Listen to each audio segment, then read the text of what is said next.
know one goddamn thing.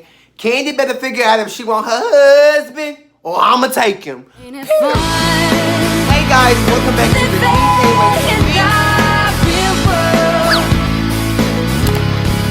Hey Caniacs, welcome back to the King Cain Way TV. It's me, King Cain, and I'm here today to pretty much give you guys a review of the Real Housewives of Atlanta, Season 12, Episode 20. It was a really good episode. We missed them last week. For some reason, they didn't come on, but I'm starting to think that it didn't come on because they got to get how they finna do their reunion together. And then once they get that done, you know, everything has to have continuity. So, miss a week, come back while they're prepping for the reunion. I heard that their reunion is going to be like online. Like each girl is going to be like separate, and then Andy's going to be separate, and they're all going to have a reunion that way. I don't know how that would work. I'm so here for the face-to-face. So that's that. So the episode opens up with Nene and Greg. I feel like, yes, Nene looks absolutely good coming down her stairs. This is the best and youngest Nene has looked all season long. I love her long brown legs. I love the long brown blonde hair, like ash blonde. Makeup looks good. Greg looks the fuck good. Greg is back plump. Greg is back very much daddy-o. To me, Greg looks absolutely amazing. He's been cancer-free for 6 months. Greg is booked and busy being an ambassador for the American Cancer Society. And Greg is just doing this goddamn thing, and I'm here for Greg. I love Greg. Him and Nene discuss the Greece trip, and, you know, Nene just tells him the ups and the downs and how she was just trying to be cool with Ken, but Ken was just so nasty and wasn't receiving it, and how she threw the popcorn and how she acted as though she was going to spit on her. I totally understand where Nene is coming from when she says that people just want to pick for no reason, and how she ain't really got no issue with Kenya, but she just being petty with her because, bitch, you being petty with me. That's me. I cannot have an issue with somebody all damn day, bitch. I ignore you. I don't see you. But if you pick with me, I just pick right back. You know, I just be petty just because you're being petty. You know, that's how it works out. That's the world that we're in right now. So I totally agree with Nene and everything that she was saying.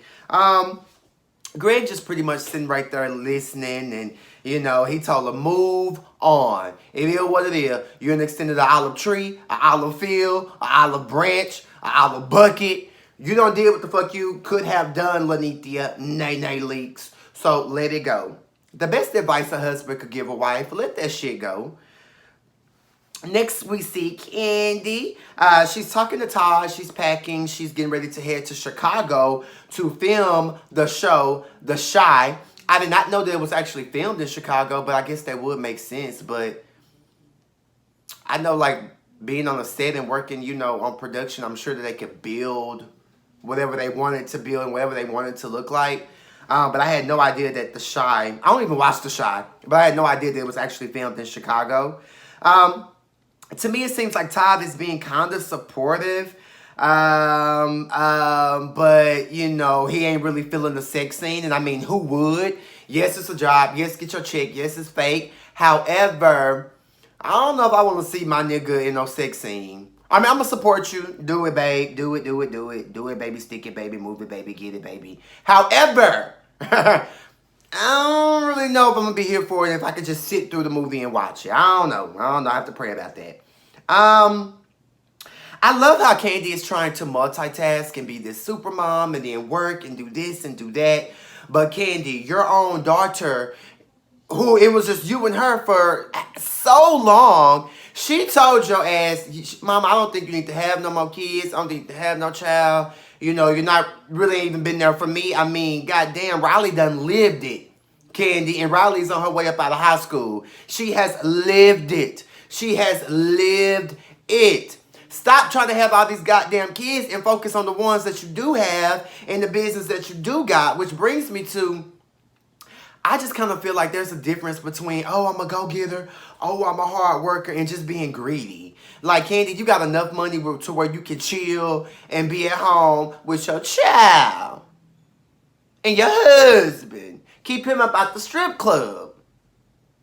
That's all I'm saying. That's all I'm saying. But get your bag, do what you gotta do, but goddamn, you finna have a newborn baby in 7 weeks, and you're set to be filming The Chi for the next 10 weeks. So you're gonna be flying back and forth, you know, from Chicago to Atlanta. Then you tell me you're gonna get a big tour bus to drive you out from here to there with the baby. And you got the coin, work it out, but I just don't see it happening. She brings up marriage counseling and how, you know, he's been annoyed with her, she's been annoyed with him, so let's just figure it out before it goes crazy. Yeah, you might want to, because there's something brewing here, and I don't really know what it is, but it doesn't look like it's going anywhere. Next, Cynthia goes to see Nene at Swag. They look absolutely great in their animal print. Nene let Cynthia know about her irritation with the whole Greek tragedy, the whole performance thing. You know, Nene's just like, girl, I wasn't really feeling it. I don't know what y'all finna do. I don't know. Y'all her friend. And then Cynthia was like, girl, I was only going to show you in the best light. I was going to do this. I was going to do that. So, you know, Cynthia gets up and she starts to portray Nene and act like Nene and how she would have done the performance. And, you know, they're just having a good old Kiki moment. You know, Cynthia is just, she keeps walking around Swag talking about the threat, honey. The threat. Which, I mean, that's Nene's favorite go-to line. That's the only thing she says. So, the threat, honey, the threat.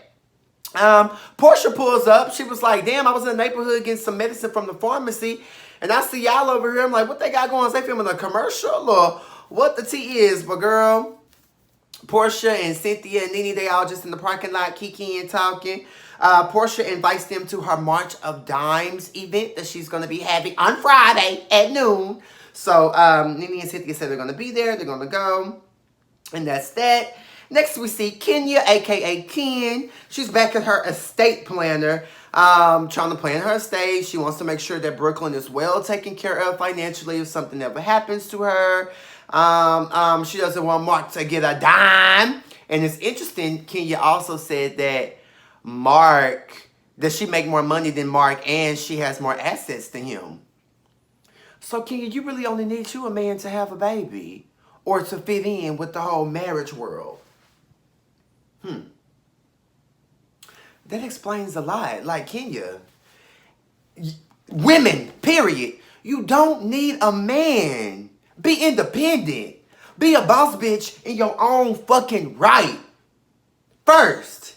And that way, whatever that nigga bringing is just extra. Extra. That's all I'm saying.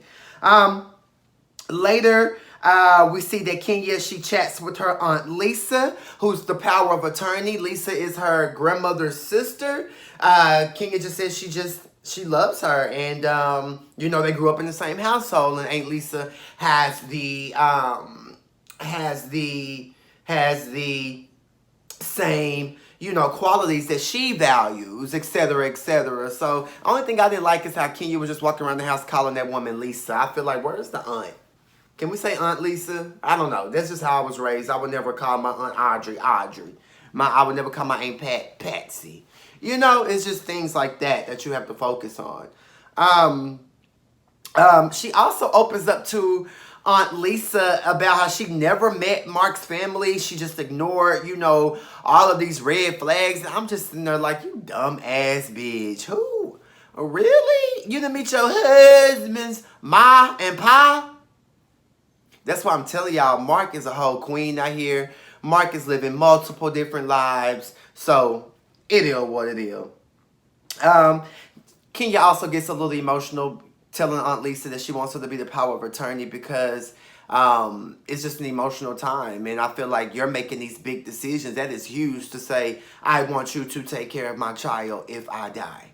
Or if something happens to me. If I become incapacitated or whatever. You know, so that's that. Next we see Ace and Todd. They're like playing. They FaceTime Candy. Ace is so cute. He's giving me baby Alex, which is my youngest 3-year-old nephew. Alex is just crying for his mom. He wants his mom. I guess it seemed like, not say Alex. It looked like Ace was sitting there playing, but then when he talked to his mom, his emotions just came out. I mean, he misses his mom. I do feel like, yeah, Candy is a busy mom, but at least the dad is there. You know, Riley didn't even have that while Candy was booked and busy growing up. So at least Ace and Blaze are going to have Todd to be there 24/7, but nothing can compare to a mother's love because that is a mother. I don't make the rules. I just follow them. Candy better be careful if she lead Todd because I feel like Todd gonna take them kids, especially Ace and Blaze because she already booked and busy. He's gonna have this show to back him up on how she just always doing this, always doing that, never really home. So Candy better be careful for Todd. Take them kids, take him some alimony, and keep it pushing with me. Later, when Candy comes back home from filming The Shy, her and Todd are having a conversation, and he's just so annoyed with her, and he's just telling her, well, you need to network with your family, and dang, you booked and busy, you go off, you go do this, you go do that, then you come home, but then when you come home, you're booked to do this and do that, like, you need to be over here fellowshipping with the family. Give me some head, give me some pussy, keep me at the strip club, the kids need you, I mean... See, Candy's problem is she's compensated for being absent by just giving Riley whatever the fuck she wants. That's why Riley's so goddamn headstrong and so... I don't like Riley's attitude, period. But I feel like that's the way she was raised, just getting what she wants, because Candy, your ass gone. Sit your ass down with your nose looking like this and just chill. You got enough money. I think that's selfish. It looks like Todd is very hurt. He's annoyed. However, I do love how Todd and Candy are communicating. This is a marriage. Like, let's sit here and talk. Let's not do too much. So, I like that. I like that. I totally get where he's coming from when he said, like, he's been trying to make everybody happy in the world and in her family. Like, he wasn't making a lot of money doing TV and production, but that's his passion. But now he's with her and they making all this money together. And he's like, yeah, that's good, but I'm not happy. Like, Todd wants to get back to what he likes. So... somebody's going to have to give. Somebody's going to have to take. To me, that's what marriage is. It's give and take. Right? My married people who watch my videos, drop down in the comment section. Is that right? Marriage is about give and take. So, Candy, sit your ass down. Let Todd go chase a dream or two. For Todd be over here with me. With the alimony. And I be having Blaze right here. Bert Blaze. Bert Mommy. You know what I'm saying? I'm just saying. Do right. I just feel like they do need to go to counseling ASAP, like Candy brought up the last time they were talking. Take your ass to counseling and figure this shit out because I just see it crashing. I've said this on my interviews, not my interviews, on my reviews, you know, a couple episodes ago. Like, girl, why you so happy about everybody else's relationship tearing down? You might want to be careful because you and Todd are headed to massive destruction as well. Anyways, moving on. Eva had the baby. I don't understand why production wasn't there. I'm over Eva. Eva can go. He's a cute little baby. His name is Maverick. He looks just like the daddy, Mike Sterling, whom I love. I love Eva's husband. Hate Eva, love Mike, period. She's having the photo shoot for the baby. Cynthia comes, they kiki. Eva finally got a house. She is closing on Friday. So good for her. They discuss Greece, the highs and the lows. I don't really care about Eva's opinion on anything because you weren't there. So, girl, bye. Moving on. Portia's having a healthy baby, healthy mother event. She is an ambassador. Excuse me. She is an ambassador for March of Dimes. She's a celebrity ambassador for March of Dimes. She's super excited. She cannot wait to, you know, put on the event. And, you know, she wants all the women to come, tell their stories. Portia has experienced some miscarriages and things like that. So, you know, she's just kind of like, let's just talk about it. Let's put that on the table, but let's support and lead with love. And that's why I love Portia. I do feel like Portia goes places leading with love and to have a great time, similar to me. So I can totally relate to that. Nene gets there. Everybody's there. Everybody's really pretty much on the cast is there to support, excluding Eva. Do we miss Eva? Did we miss Eva in Greece? I know I did not. Everyone looks nice. Nene and Tanya and Portia are talking. Nene brings up the fact that when she was on her way over here, she saw in the blogs about Mark been cheating with other hoes, and she feel like, shit, Tanya, you need to go find this hoe and bring this hoe and sit this hoe in Kenya face, just like she tried to do with the cookie lady, which I totally agree was good for the geese. It's good for the gander. Shout out to my Cainiac who taught me that. I can't remember which one of you it was, but it was so long ago. But what's good for the geese is good for the gander. I agree. Portia didn't really entertain her. She's just like, girl, that could be fake. You know, it is what it is. I don't understand why Nene's bringing that up at this event. However, we are talking about Ken, a.k.a. Ken, who brings up shit and does shit and says shit whenever she feels like it. So, oh, well, okay. Candy, Cynthia, and Kenya are talking. And Candy just pretty much tells them about her sex scene, how they was flipping, twirling, rucking, ripping, running, and how she was getting dick the fuck down. And, you know, everybody just like, oh my God, like, girl, and woo, woo, woo, woo, woo. To me, it seems like Candy's super excited about this sex scene. Why you keep talking about it every time we see you? I mean, we all know you're a freak. So, I mean, are you just excited to be acting, or are you excited to get fucked? Okay? Okay. Anywho, they're all sitting there enjoying the event. Portia opens up about her miscarriage that she had at home, she experienced by herself.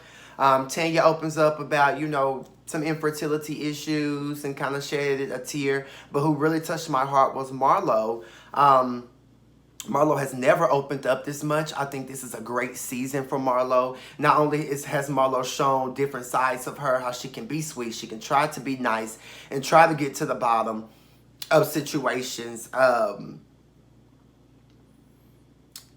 just to see her open up and be so vulnerable was absolutely amazing. She's had the pregnancy, I forgot the name of it, but ectopic, to where the egg doesn't reach the uterus, so it's just like in the tube. She's had 2 marriages like that. She has a lot of nieces and nephews, but she was like, dang, I want to have my own children. So I could totally relate to Marlo on that, because I love my nieces and nephews. I'm so totally passionate about them, to where I feel like I'll be fine if I don't have any children, you know, because those are my babies. I love them. I live for them. But Marlo, you know, she just broke down how she was just like, God, I wanted to have children. Like, why can I have children? And I just feel like, oh my God, give this bitch a peach.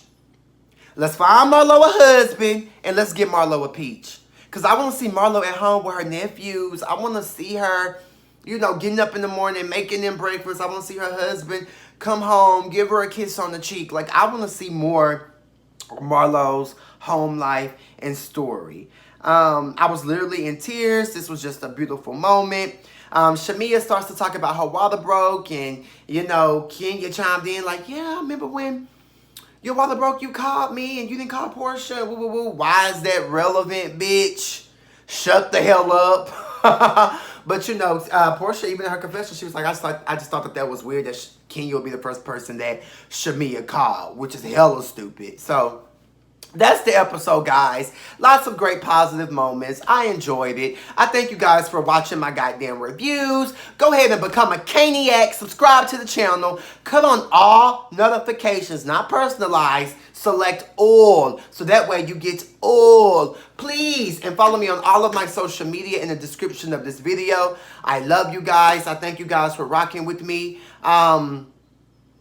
From the bottom of my heart, I really do appreciate it. So that's my review of the Real Housewives of Atlanta, Season 12, Episode 20. Peace!